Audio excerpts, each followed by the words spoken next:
तो अक्सर आपके दिमाग में ये प्रश्न आता होगा कि सर मैं पढ़ता तो हूँ, लेकिन मुझे पढ़ा हुआ याद नहीं रहता और जैसे ही मैं एग्ज़ाम हॉल में पहुँचता हूँ तो वहाँ पे जितने भी मैंने क्वेश्चन पढ़े हुए हैं, वो क्वेश्चन अचानक से मैं भूल जाता हूँ। चाहे वो कोचिंग का टेस्ट हो, चाहे वो स्कूल का टेस्ट हो या स्कूल की कोई भी परीक्षा हो।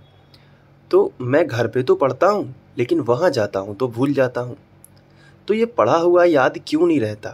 क्या इसमें आपकी कोई गलती है या इसके पीछे क्या रीज़न हो सकते हैं? आज मैं 6 पॉइंट पर बात करूँगा और आखिरी वाला पॉइंट काफ़ी इम्पोर्टेंट रहेगा और इससे आप इस साइकोलॉजी को समझ पाओगे कि पढ़ा हुआ आपको याद क्यों नहीं रहता। देखो, सबसे पहली बात ये है कि भूलना कोई बीमारी नहीं है। आपके दिमाग में ये क्वेश्चन आता होगा कि टॉपर क्यों नहीं भूलते, मैं ही क्यों भूल जाता हूँ? ऐसा तो नहीं है कि मेरे दिमाग में ही ये एक बड़ी मिस्टेक हो। ऐसे कई बच्चे सोचते हैं, लेकिन ऐसा नहीं है। टॉपर भी भूलते हैं, आप भी भूलते हो और भूलना एक अच्छी बात है। ये कोई बीमारी नहीं है। अगर आप भूलोगे नहीं तो आपके दिमाग में सब बेकार की बातें जितनी भी हैं सब आपके दिमाग में भरती जाएंगी और आप कुछ भी नहीं भूलोगे तो सब आपके दिमाग में बार-बार ख्याल आएंगे उनके। इसलिए भूलना कोई बीमारी नहीं है, भूलना तो एक अच्छी बात है ना? तो हमारे दिमाग में एक फंक्शन होता है जिसमें हम चीज़ों को भूलते जाते हैं। जो बेकार की बातें होती हैं, जो कोई मतलब की नहीं होती हैं, वो हम भूलते जाते हैं या जिनमें हमारा कम इंटरेस्ट होता है वो भी हम चीज़ें भूल जाते हैं या जिनको हम बार-बार अपने दिमाग में याद नहीं करते, वो चीज़ें हमारा दिमाग याद नहीं रखता। तो इस दिमाग की साइकोलॉजी को आपको पढ़ना होगा, उसको समझना होगा कि हमें कौन-सी चीज़ें याद रहती हैं। हमारे दिमाग को वही चीज़ें याद रहती हैं जो हमारा दिमाग बार-बार देखता है। इस चीज़ को आप समझो। हमारा दिमाग जो बार-बार देखेगा, समझेगा, वही उसको याद रहेगा, जिस पे आप बार-बार प्रैक्टिस करोगे। इसलिए अब आपको आज से जो भी पढ़ना है उसको थोड़ा बोल-बोल के पढ़ना है। थोड़ा-सा आपको कानों को, आपके जो कान है ना, उनको सुनाई देना चाहिए कि आप क्या पढ़ रहे हो। तो ये जो है हमारा दूसरा पॉइंट है, इसमें हमें बहुत ही हेल्प मिलती है, हमें याद होता है, इसलिए हमें बोल-बोल के पढ़ना है।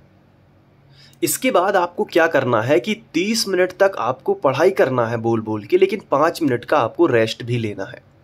ये यहाँ पे ये चीज़ दिखाता है कि दिमाग को रिफ्रेश होने के लिए भी टाइम चाहिए होता है।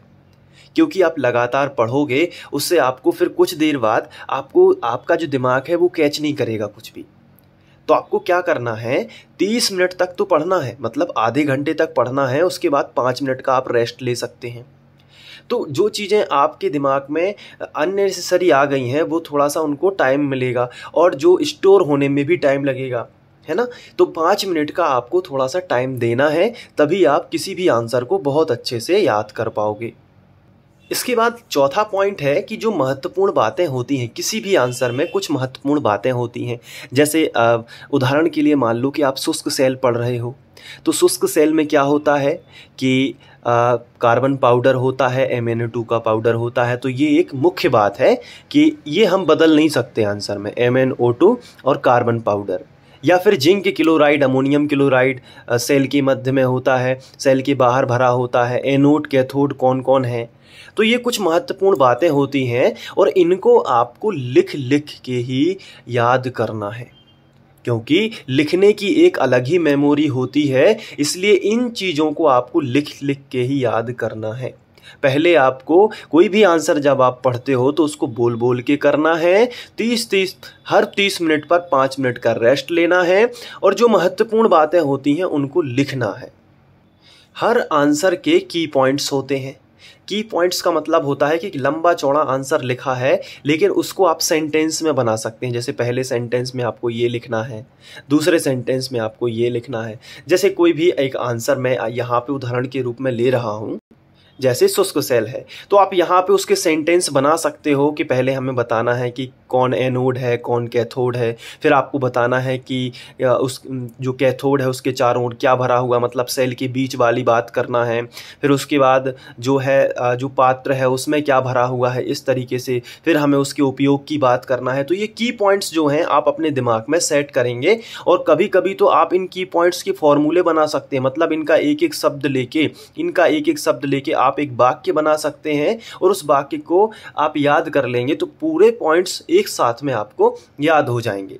तो इस तरीके से भी होता है। जैसे मान लो आप कोई हिंदी में कोई कवि पढ़ रहे हो, तो जैसे आपने प्रगतिवादी कवि के नाम याद करने हैं, तो आप उनके एक एक नाम का पहला अक्षर उठा के एक वाक्य बना लेंगे, एक शब्द बना लेंगे और उसको बस याद रखेंगे। तो जैसे ही आपसे कोई पूछेगा तो आप उसको बता पाओगे।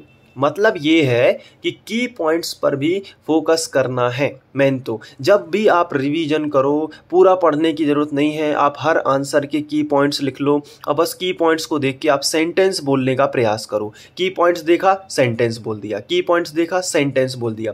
रटना नहीं है एकदम से, क्योंकि आप समझोगे, अपने दिमाग की साइकोलॉजी को समझोगे, तभी वो चीज़ें आपके दिमाग में आएंगी। और सबसे इम्पोर्टेंट पॉइंट होता है, आपको 3 महत्वपूर्ण रिवीजन करने हैं। कौन कौन से? पहला होगा डेली बेसिस पे, आपको डेली रिवीजन करना है। भले ही आप 1 घंटे का रिवीजन करो अपनी क्षमता के अनुसार। आप जैसे 1 घंटे का रिवीजन करते हैं, हो सकता है आप 2 घंटे का भी रिवीजन करें। जैसी जैसी आपकी क्षमता होगी वैसे वैसे आपको आगे बढ़ना है। तो पहला जो है रिवीजन रहेगा डेली बेसिस पर। फिर आपने जो हफ्ते में जो कुछ भी पढ़ा है, 1 सप्ताह के भीतर आपने कोचिंग में, स्कूल में जो कुछ भी पढ़ा है, जो आंसर आपने याद किए हुए हैं, उन्हें वीकली बेसिस पर भी रिवीजन करो। थर्डला मंथली, मतलब जो तीसरा है वो है मंथली। मतलब 1 महीने में आपने जो जो पढ़ लिया है, पहले तो क्वेश्चन की लिस्ट बनाओ।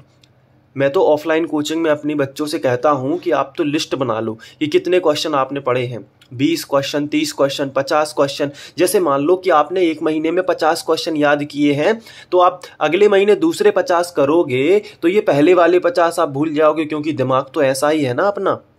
इसलिए मंथ में रिवीजन कर लो 1 दिन, वो सारे के सारे 50 क्वेश्चन को फिर से याद कर लो, फिर से उनके की पॉइंट्स देख लो, फिर से उन्हें 30 मिनट पढ़ो, 5 मिनट का रेस्ट लो, फिर 30 मिनट पढ़ो, फिर 5 मिनट का रेस्ट लो।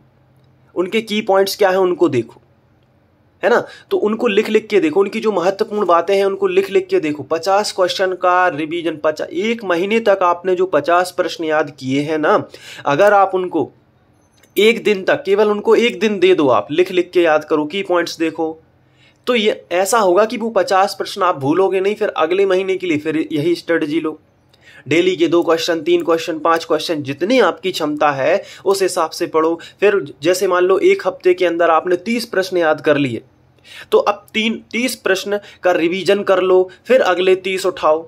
जब तक आप रिवीजन नहीं करोगे, देखो रिवीजन शब्द, ये जो रिवीजन शब्द आपको दिख रहा है, ये बहुत ही महत्वपूर्ण होता है, खासकर बोर्ड एग्जाम के लिए।